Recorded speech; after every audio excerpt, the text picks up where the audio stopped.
छोरा, कैसा लग रहा है मेरे बच्चे? ठीक हूँ माँ।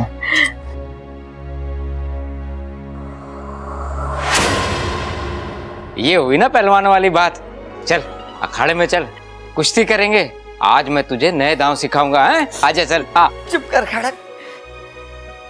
जब तक हमारा सबल बिल्कुल ठीक ना हो जाएगा वो कुश्ती ना लड़ेगा। दादी, बब्बल कहाँ है?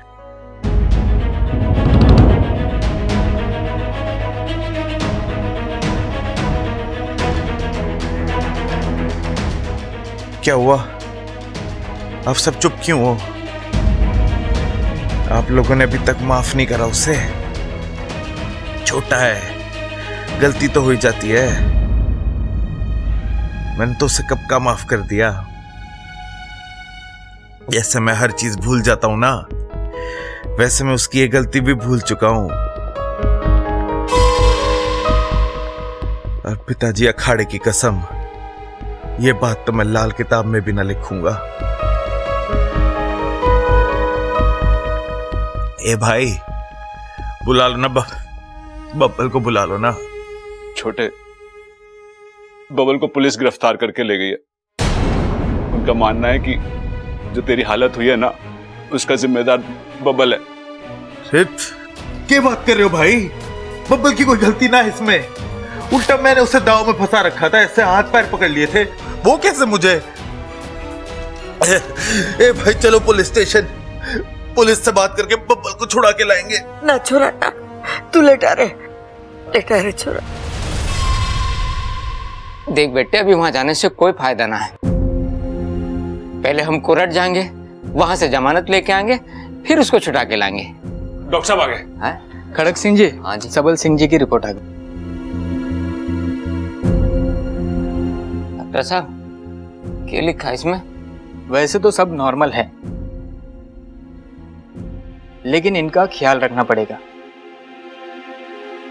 इनके शरीर में जो जहर पाया गया है वो काफी जानलेवा है और बड़ी मुश्किल से हमने उसे बाहर निकाला है। हो सकता है उसका असर अब भी इनके शरीर में कहीं ना कहीं हो, इसलिए सावधानी बरतनी होगी और ज्यादा ख्याल रखना होगा। ठीक है डॉक्टर साहब, धन्यवाद।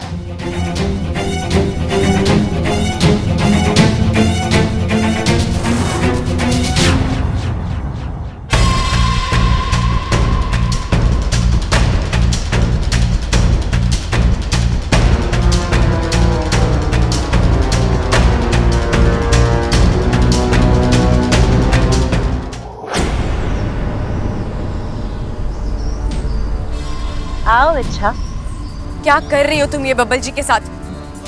एक नागिन दूसरे नागिन से ये सवाल पूछे, अच्छा नहीं लगता। क्यों कर रही हो तुम ये सब? बब्बल जी को नाग बनाकर क्या मिलेगा तुम्हें? बहुत कुछ। प्यार, बदला, सुकून। एक वक्त था जब शंकर ने मुझे मेरे साथी से अलग किया था। अब मैं बब्बल को इस परिवार से अलग करूंगी। इस परिवार ने मुझसे मेरी खुशियां छीनी थी। बब्बल के रूप में मैं वो सारी खुशियां हासिल कर लूंगी। बहुत ही गलत कर रही हो तुम अमृता। बब्बल जी तुम्हारे कभी नहीं हो सकते। किस गलतफहमी में जी रही हो इच्छा? मैं बब्बल को बहुत आगे ला चुकी हूँ। अब वापस मुड़ना नामुमकिन है। या तो वो मर सकता है या नाग बन सकता है। मरने में उसे दूंगी नहीं। जाहिर वो नाग बनकर मेरे नहीं, मैं ऐसा होने नहीं दूंगी। किसी भी हाल में नहीं होने दूंगी। अच्छा, चलो ठीक, मैं तुम्हें तुम्हारी कोशिश में रोकूंगी भी नहीं। इच्छा, कुछ ही घंटों में बब्बल की नाग आत्मीकरण विधि शुरू होगी। तुम तो जानती हो नाग आत्मीकरण विधि किसे कहते हैं? जिसमें एक इंसान को उसके जीते जी नाग में परिवर्तित किया जाता है। उसके बाद वो दिखने में तो इंसान होता है, लेकिन फितरत से नाग नाग नाग। जाओ, बचा लो अपने बब्बल को, रोक लो उसे नाग बनने से। देखते हैं तुम्हारी तड़प जल्दी असर करती है या मेरा जहर? आजमा लो अपनी किस्मत, बचा लो अपने बब्बल को, जाओ। मेरी किस्मत जो मुझे देना चाहती थी वो दे चुकी। अब मैं सिर्फ और सिर्फ बब्बल जी के लिए लड़ूंगी, उनके भविष्य के लिए लड़ूंगी। बातें कम करो इच्छा और काम ज्यादा। वक्त बहुत कम है तुम्हारे पास, जाओ। मेरी शुभकामनाएं तुम्हारे साथ हैं।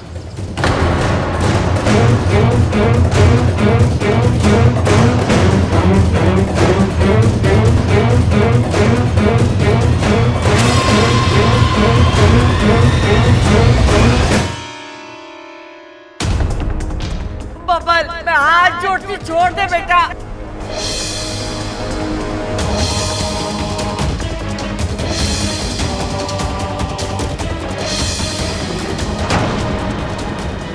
अरे अपना गुस्सा अपने पास रख। हाथ पटकने से हड्डी टूटती है, जेल नहीं। अरे ये क्या कर रहा है? अच्छा भला आदमी होके सांप की तरह पुकार क्यों रहा है?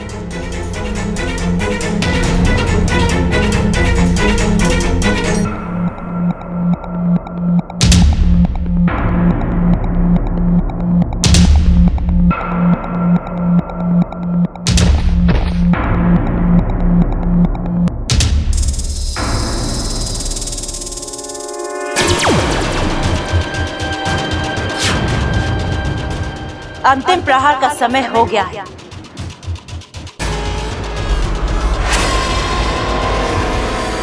आज नाग आत्मीकरण विधि पूरी होगी। आज बनेगा बब्बल पूरा नाग, और फिर वो चाहकर भी कभी इंसान नहीं बन पाएगा, क्योंकि मेरी दुनिया में आने के बाद मैं इसे कभी अपनी दुनिया में वापस लौटने नहीं दूंगी। ले चलो इसे।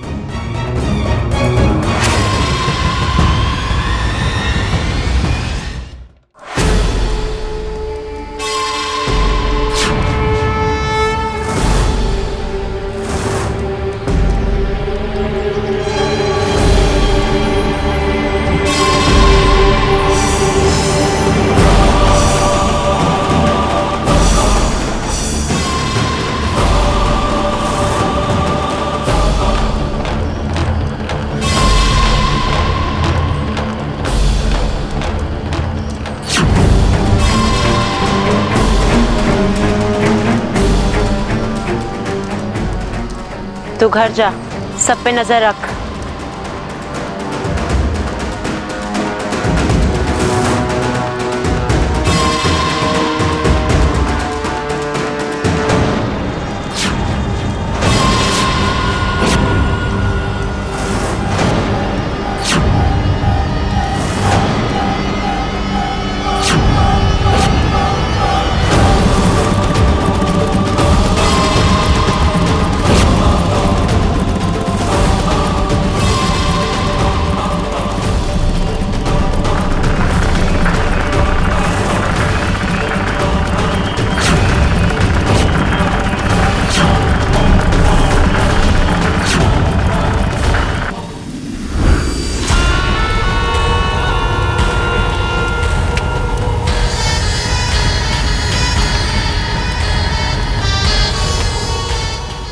विशैली वाह, मान गए आज हम तुम्हें। तुमने आज साबित कर ही दिया कि तुम हमारी ही बहन हो। क्या मात दी है तुमने आज उस इच्छा को।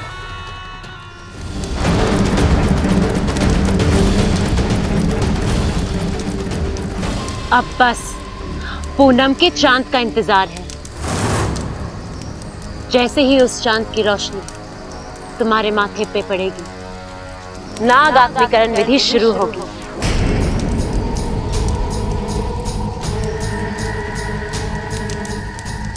ए चांद, आज तक तुमने कईयों का प्यार देखा होगा, कई प्यार करने वालों का मिलन देखा होगा, लेकिन आज तुम एक अनोखा मिलन देखोगे जो आज से पहले कभी नहीं हुआ, वो आज होगा। तुम्हें साक्षी रखकर मैं बब्बल को इंसान से नाग बनाऊंगी।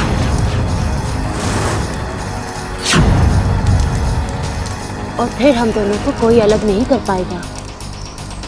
यहाँ हम एक होंगे और वहाँ मेरा बदला पूरा होगा। तुम्हारे पूरे परिवार को मैं जान से मार डालूंगी। अब और रुका नहीं जा रहा है चांद, आ जाए चांद, आ जा।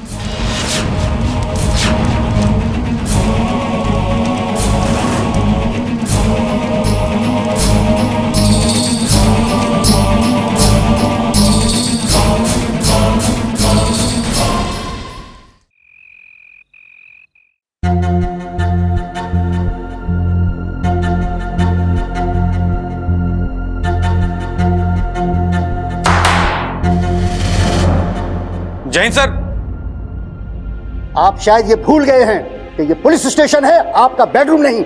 नहीं सर, हम वो पता नहीं कैसे, मतलब अचानक से धुआं हुआ और पूरी चौकी धुएं में डूब गई। शर्म नहीं आती आपको? ऑन ड्यूटी सोते हो? आई विल सस्पेंड, एक एक को सस्पेंड कर दूंगा मैं। नहीं sir, I am very sorry sir, आगे से ऐसी गलती बिल्कुल नहीं होगी। ना ही हो तो बेहतर है। सुनो, आज तुमने एक आदमी को गिरफ्तार किया है जिसका अपने भाई के साथ झगड़ा हुआ था। जी जी जी। कहाँ है वो लड़का? जी यहीं लॉकअप में है। उसे अभी के अभी लॉकअप से बाहर निकालो। जी अभी लीजिए, अभी निकालता हूँ सर। आइए सर। उठ रहे।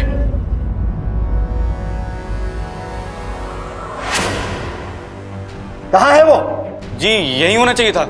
यहीं होना चाहिए था मतलब? अरे ये पुलिस स्टेशन है या कोई गार्डन कि कोई कभी भी अंदर आ सके और बाहर जा सके? कहाँ है वो लड़का? सर मालूम नहीं, अभी कुछ देर पहले तो यहीं था। What do you mean मालूम नहीं है? I will suspend you. अरे नहीं सर, मेरी बात सुनिए सर।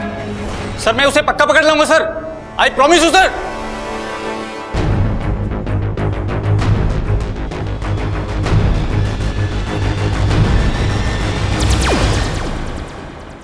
अच्छा बब्बल तो यहाँ है ही नहीं, कहाँ गया? तुम कह रही थी ना बब्बल कुछ अजीब सा बर्ताव कर रहा था, हो सकता है वो खुद ही भाग गया हो। नहीं वाकू, मुझे नहीं लगता बब्बल जी ऐसा कुछ कर सकते हैं। एक तो उन पर जहर का असर है, ऊपर से इतने सारे पुलिस वालों को सुलाना, जेल तोड़कर जाना। नहीं वाकू, ये किसी और का काम है। मैं तुम्हें तुम्हारी कोशिश में रोकूंगी भी नहीं इच्छा। कुछ ही घंटों में बब्बल की नाग आत्मीकरण विधि शुरू होगी। जाओ बचा लो अपने बब्बल को, रोक लो उसे नाग बनने से। वाकू, हो ना हो, ये विशैली का काम है। तुम इतना यकीन से कैसे कह सकती हो? आज पूनम की रात है, आज के दिन ही नाग आत्मीकरण की विधि की जाती है। विशैली कुछ दिनों से बब्बल जी के साथ यही खेल खेल रही है। वो उन्हें इंसान से नाग में बदलना चाहती है। मुझे यकीन है विशैली बब्बल जी को यहाँ से ले गई है। लेकिन कहाँ? वही तो पता लगाना है बापू, कहाँ होती है ये नाग आत्मीकरण की विधि।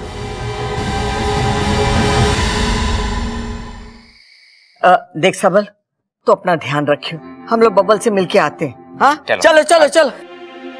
दादी, दादी, दादी, बब्बल जी पुलिस स्टेशन में नहीं है।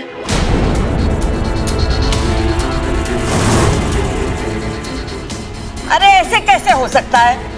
हमारा बब्बल पुलिस स्टेशन से गायब हुआ और पुलिस क्या कर रही थी? दादी पुलिस भी कुछ नहीं बता पा रही, वो नहीं जानती बब्बल जी के साथ क्या हुआ, कैसे हुआ, कब हुआ।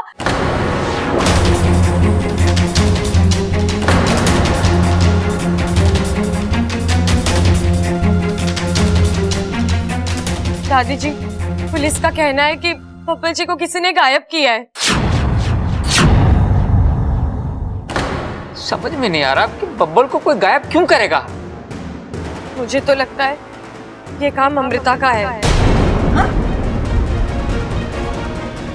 अमृता ऐसा क्यों करेगी? इसमें उसका क्या फायदा है? हाँ मुझे भी लगता है ये अमृता का ही काम है। अरे चुप कर, तुझे तो मौका चाहिए अमृता के खिलाफ बोलने का। अरे अम्मा जी सही कह रही हैं, अमृता और बब्बल की तो शादी होने वाली है और वो उसका होने वाला पति है, तो वो ये काम क्यों करेगी बताओ?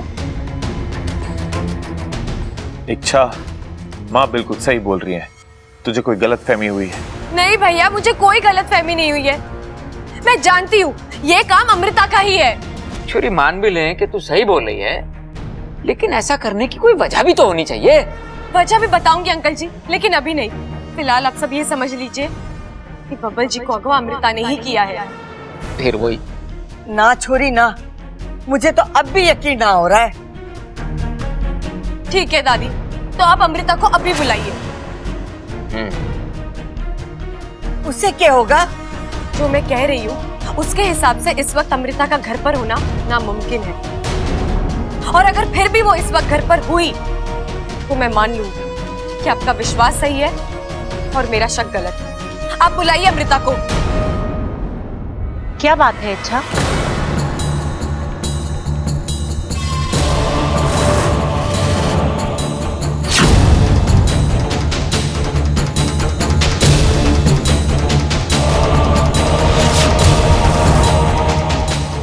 मुझे बुलाने की बात हो रही थी, कुछ काम था मुझसे।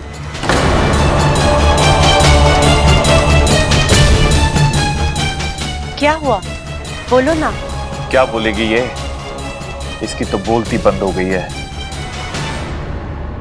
तुम हमारे सामने खड़ी हो और ये बोल रही थी कि बब्बल को तुमने अगवा करा है।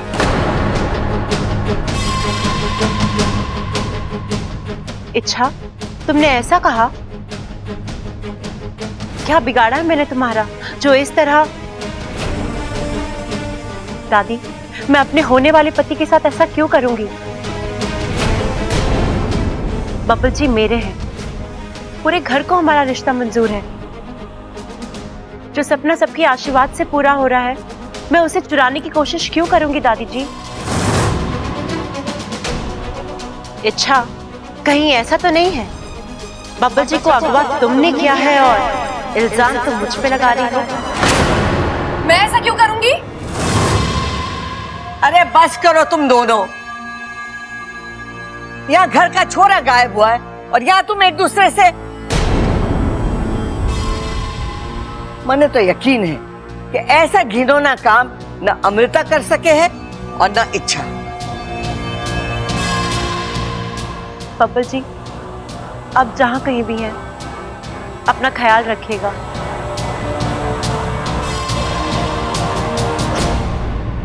अमृता, मैं जानती हूँ ये सब तुम्हारा किया कराया है, और मैं ये भी जानती हूँ तुम बब्बल जी के साथ क्या करने वाली हो। लेकिन जब तक मैं जिंदा हूँ, बब्बल जी के साथ कोई हादसा, कोई अनहोनी नहीं होगी।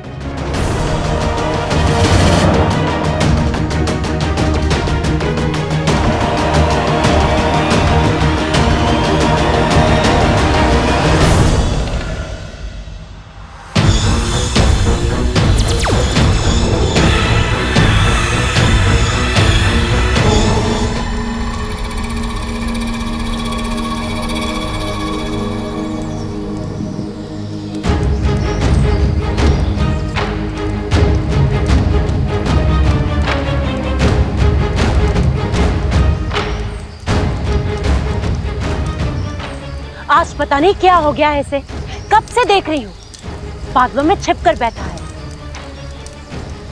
मेरे बस में होता तो अब तक खींच कर बाहर ले आ चुकी होती।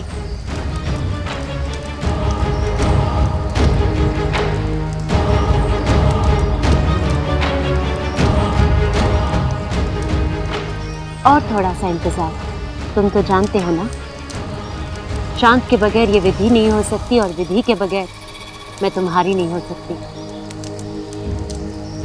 तुम्हें बताऊं ये विधि कैसे होती है? आसमान में पूनम का चांद होगा, उसकी रोशनी तालाब के पानी को छुएगी और उसके छूते ही पानी जगमगा उठेगा और फिर उसमें से निकलेगा एक कलश जो धीरे धीरे यहाँ आएगा तुम्हारे पास, ठीक तुम्हारे सर के ऊपर। और फिर मेरी एक नजर उस कलश में जहर भर देगी, 8 बूंद जहर।